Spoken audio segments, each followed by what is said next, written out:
All right, Alexander, let's do the Q&A from the live stream that we had with Diane Sayre. And let's begin with Rices, who says, if NATO forces enter Ukraine, will Russia destroy Romania and Poland military base or just rain complete hell on them once they step foot into Ukraine and send a devastating message to US allies? I have absolutely no idea. I don't know what plans the Russians have. They're certainly not going to share those sorts of plans with anyone, and they're certainly not share those plans with me. I don't know what they would do, but I think if NATO forces enter Ukraine and start, getting into a standoff with Russian forces, Russian troops, then we are in an incredibly dangerous situation indeed. And the real possibility of an uncontrolled escalation leading to a possible all-out nuclear exchange becomes very, very real. No one with sense would even contemplate such a thing. All right, from Bitcoin, all English-speaking countries are totally controlled and the non-US ones are the worst ones. Yeah, I'm not denying that. I won't disagree. And from Bitcoin, what did I miss about the deep state, fellow non-government citizens? Rhetorical question, I think. Yes. From Parael Sur, thank you for that amazing super chat. Says, thank you for your work. Thank you very much, Parael Sur, for that. Rumble rant, actually, is what we were sent there. And from Commando Crossfire, doublethink means the power of holding two contradictory beliefs in one's mind simultaneously and accepting both of them. Yeah, absolutely. It's from Orwell, of course. It's from 1984. Yeah. Dominique says, the unbelievable retraction of the 30 House representatives is pathetic. Reminds me of the self-criticism in the Soviet era. Yeah, and of even more so, dare I say it, of the Maoist era in China. I mean, if you lived through it, the Cultural Revolution, as I just about did, I can remember people coming out and saying, I'm guilty of X, Y, Z, and doing all that sort of. And that I mean, it was just unbelievable. It was pathetic. It shows, but it also shows what spineless creatures these people are. These are Congress people. These are representatives, members of the House of Representatives of the United States of America, supposedly some of the most powerful people in the world. And they can't stick to their views for 24 hours. They've cut criticisms and they buckle. I mean, it's contemptible. I just don't have words to describe it. Rhodesian Dream says, is more voting really going to solve the problem of the deep state and the permanent ruling class? Diane actually answered that. She did, yes. Thank you for that, Rhodesian Dream. Valias, thank you for that super chat. Michael Yurik, thank you for that super sticker. Cactus Ray, thank you for that super chat. Florentina Colta, thank you for that super sticker. Miss Joan of the Ark, thank you for that super sticker. Sparky says, great work getting a key politician on the Duran. Thank you very much, Sparky, for that. Sharon Quidney2 says, question, how will the Dems benefit in the midterms from the leak to CNN of the CIA going to Ukraine? I don't know that they will. I don't think it's going to make any difference, actually. I don't think it will.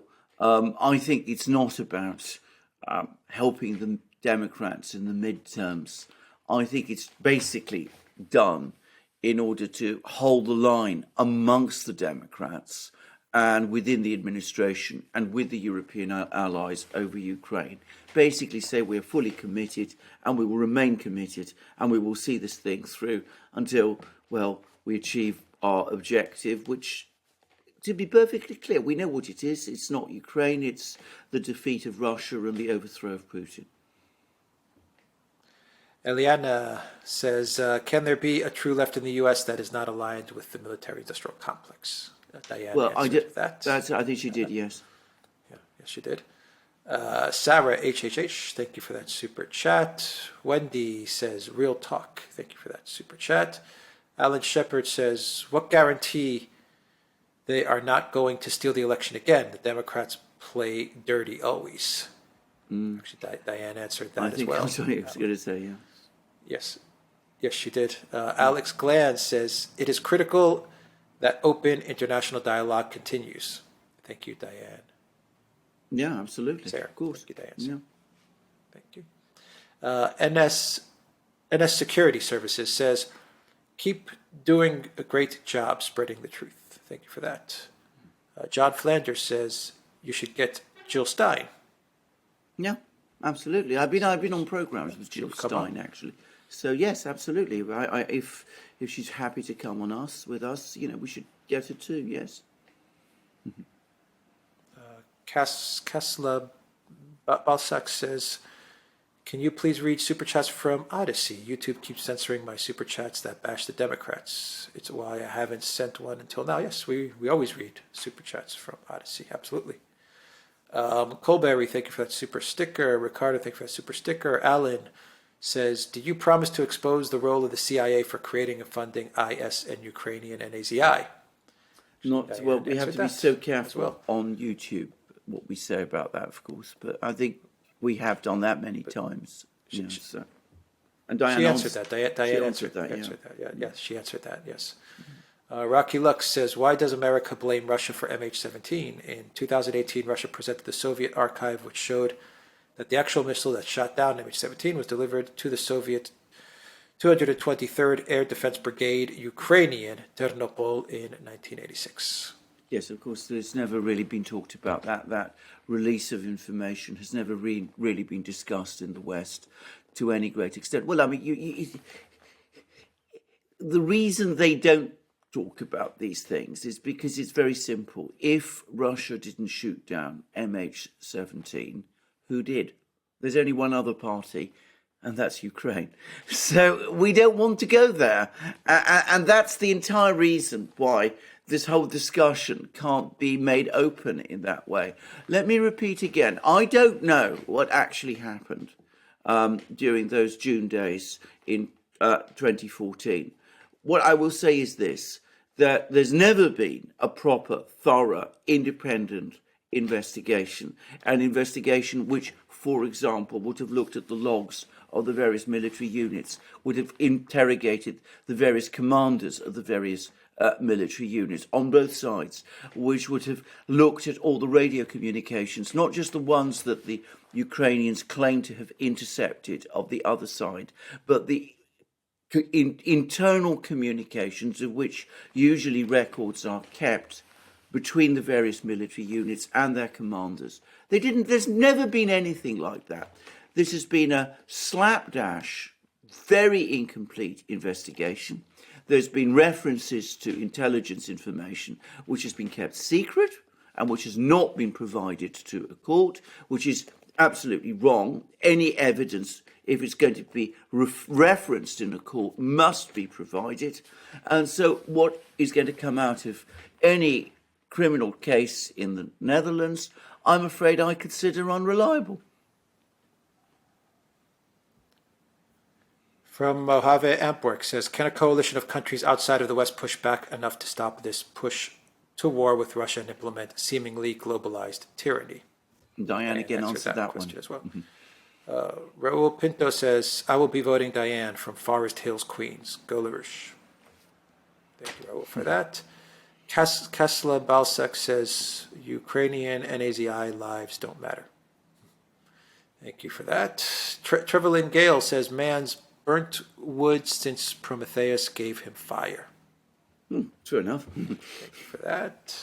True. Nino says, there has been environmental problems that date back thousands of years. Climate change agenda was created to control the world populace. Well, my own view is it is completely run out of control. That's my own view. I've expressed it many times. I'm not an expert in these things, as I've often said, but I have to say it's now taken a doctrinaire quality, which I think is disastrously wrong. And I repeat what I said over the course of the programme. If you can't even sort out problems of clean water, what chances do you have of sorting out any problem involving the environment? Sharon Quidney too says, with all these problems, why do people keep voting for Dems? They're the ones causing the problems. I think we talked about that at length, actually. I mean, I asked Diane, what kind of electoral base does the Democratic Party have anymore, given that it's basically repudiated its original base? And I think we went into a discussion about how, it's basically cobbled together from various elements and held together with hysteria, and that this isn't sustainable in the long term. But, I mean, I think we did discuss it. Zariel says, at the Duran, hi Alex, loving your clips, but you look so tired and you need coffee. Grab a nice one on me, please. You great guy. Zariel for that super chat. Buford T. Justice says, with all due respect to Alexander, LBJ's Great Society has done far more damage than good, and LBJ was a massive warmonger that entrenched the U.S. in the Vietnam War. I love you, Alexander, but that was a terrible take. Well, can I just say, first of all, I didn't say I agreed with LBJ's Great Society.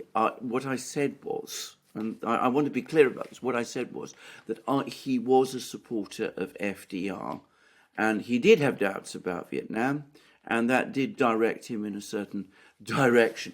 I happen to think that the Great Society was a disaster. I want to make that absolute. I mean, I didn't say it was a success.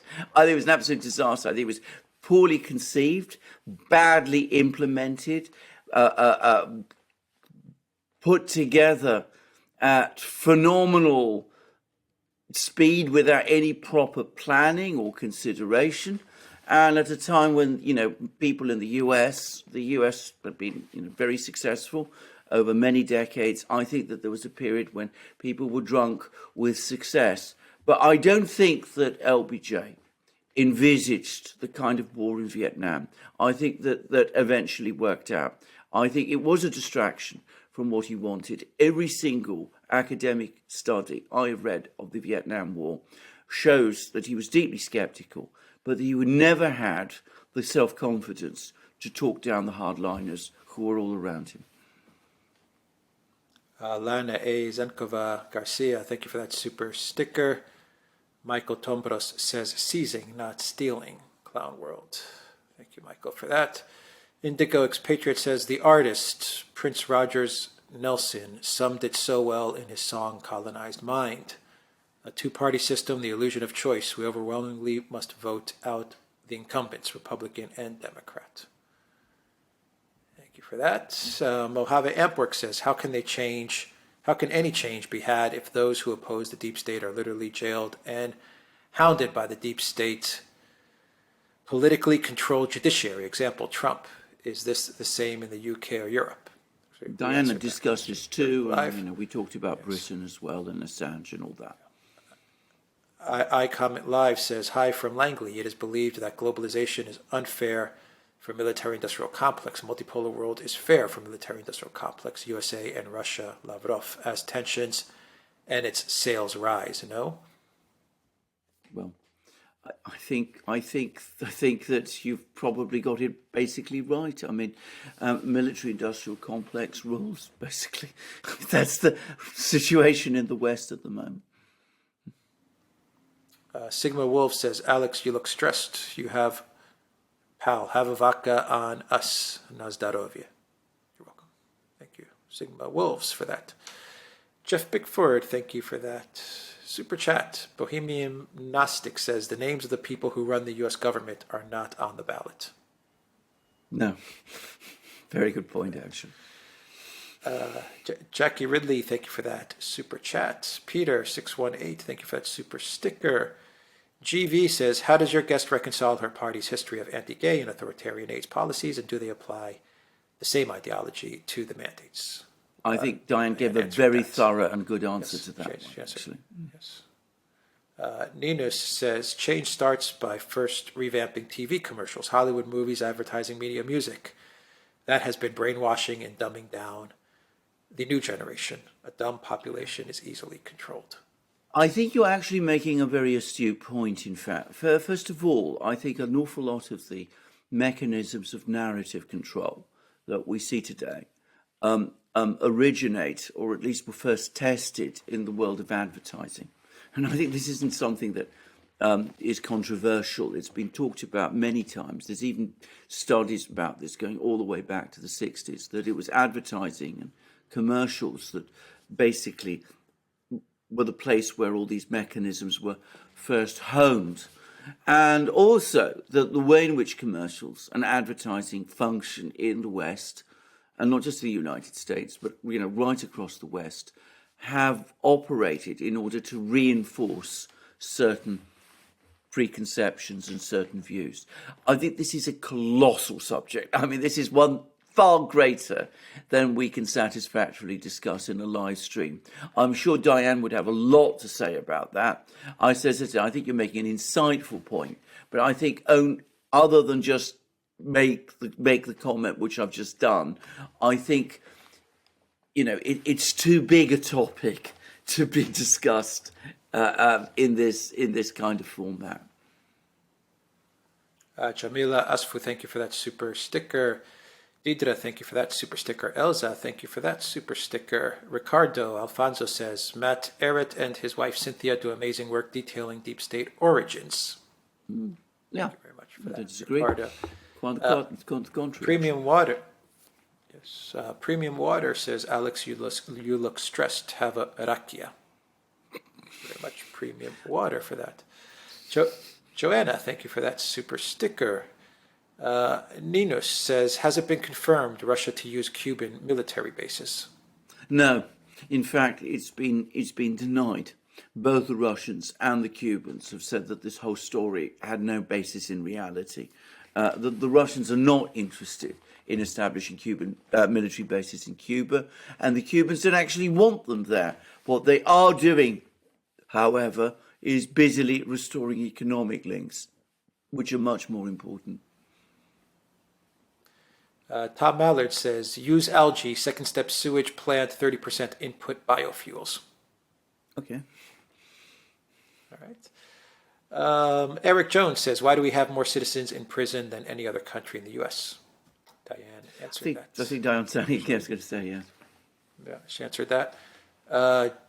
John of NZ says, do people in the UK not have a voting option outside of Tory and Labour? Well, they do. If you go into every election, and you remember in Britain, there's a general election, which means that there's local elections taking place simultaneously in 600 constituencies up and down the United Kingdom. But if you go into your booth and you're given your ballot paper, you're given a list of candidates, and there's three from the big parties, Labour, Liberal, Conservative, but there's lots and lots of others, independents and such people. The problem is, you never know anything about them, because the only people that the media ever talks about are the people who represent the big parties, or at least they sometimes don't even talk about your local candidates. They talk about the big parties. So, when somebody sees, Mr. XYZ, who represents the true Conservative Party, they've no idea who Mr. XYZ is or what his actual views are. And so they don't vote for him. Elections can only function in situations where there is proper information provided. And in Britain, as everywhere else, that kind of information is limited nowadays. All right. From Raul Pinto, with the passing of the Queen, what changes do you think King Charles would bring to the old guard? None. Actually, I mean, I know a lot of people talk about Charles. I don't think he'll have the authority or the popularity or command the kind of respect that the Queen herself did. But I don't think he's got any real influence, despite what I know a lot of people think. I mean, what my friend Tom Longo thinks. But I don't think Charles has any real influence behind the scenes. I mean, he didn't think much of Liz Truss. And there was a rather awkward moment when she came to, as Prime Minister, to see him in Buckingham Palace, and he said, "Oh dear, dear, dear, dear," as if the last person he wanted to speak to was Liz Truss. But I don't think he's any kind of plotter or conspirator. I just don't think he's bright enough to be frank. Daniel says, thanks for representing with your South Africa mug, Alex. Greetings from Cape Town. You're welcome. Duran Shop, 10% off. Use the code GOODDAY. Get yourself a South Africa mug. From Sparky, Diane, was Trump forced to choose people for his cabinet who would mislead or betray him, or was he naive? I thought that the New Yorkers were supposed to be streetwise. Well, Diane just gave us an excellent and thorough answer to that one. Yeah. Tech Divas says, Alex, visit London and I will gift you a Lambo for speaking truth. Also, my daughter is 25 with a house in Chelsea. Your son will say his dad is a media mogul with a Lambo. So my daughter plus house plus Lambo. Deal? This is a troll. I mean, anyway, Yeah, but I have no interest Alexander, in Lambos. deal. What could someone say? Yes, I have no interest in Lambos. And that's not. Well, you're also getting a house in Chelsea, Well, I know, yeah. and a Lambo, and I guess his daughter, 25. Thank you for the troll, I guess. Anyway, interesting question for someone to troll us with. Martin Lagunov, thank you for that super chat. Zach Boyle says, you must watch RFK Jr.'s film. Part 1 is equal to Fauci. I haven't seen it. And now, of course, Robert Barnes, who knows him, talks about it a lot. So, it's something which really perhaps we should try and see. But I haven't seen it. I haven't had the time to. Martin Lagunov says, please make this woman the first female president of the USA/Sweden. I know. And Diane in fact, mentioned Diane answered that. And I think this came afterwards, just after we'd finished, that we actually spotted the correction, which we did, well, not correction, the explanation, which we did pass on to Diane. She said, why President of Sweden? And it came out that she speaks Swedish. But in fact, our friend Lagunov actually was writing from Sweden, and about the sentiment about Diane becoming President of the United States. Well, if that possibility ever arises, she will have my vote. Not Intimidated said, New Yorker here, glad to hear logic and reason coming from our state. Thank you very much, Not Intimidated. Brad Richardson says, speak on the most significant rates and median age. Median age. I'm not sure I understand the question. Most significant rates and median age. Yes, I'm not sure I understand that question, actually. It's the kind of thing perhaps Diane understands, but I don't understand that. If at some future live stream you want to expand on that and explain what you mean, because I don't really understand that point. Nino says, at Diane, if Trump takes office again, do you think he will clean house and have the experience now to put in place the right people? Diane answered that question. Answered that too. Yeah. Bella, thank you for that super sticker. Polly says, thank you, the Duran, for this wonderful interview with Diane Sayre. Thank you very much for that, Polly. Martin Lagunov says, haha, President of the U.S., because the U.S., of course, was more of a message from Sweden. Thank you very much for that, Martin. We passed that on to we passed that on to Diane. So as I said, she's grateful for your clarification, as we all are, and thank you, and thank you from all three of us, by the way. And MK, thank you for that super sticker. That is everything. Thank you, everybody, for those great questions. Take care.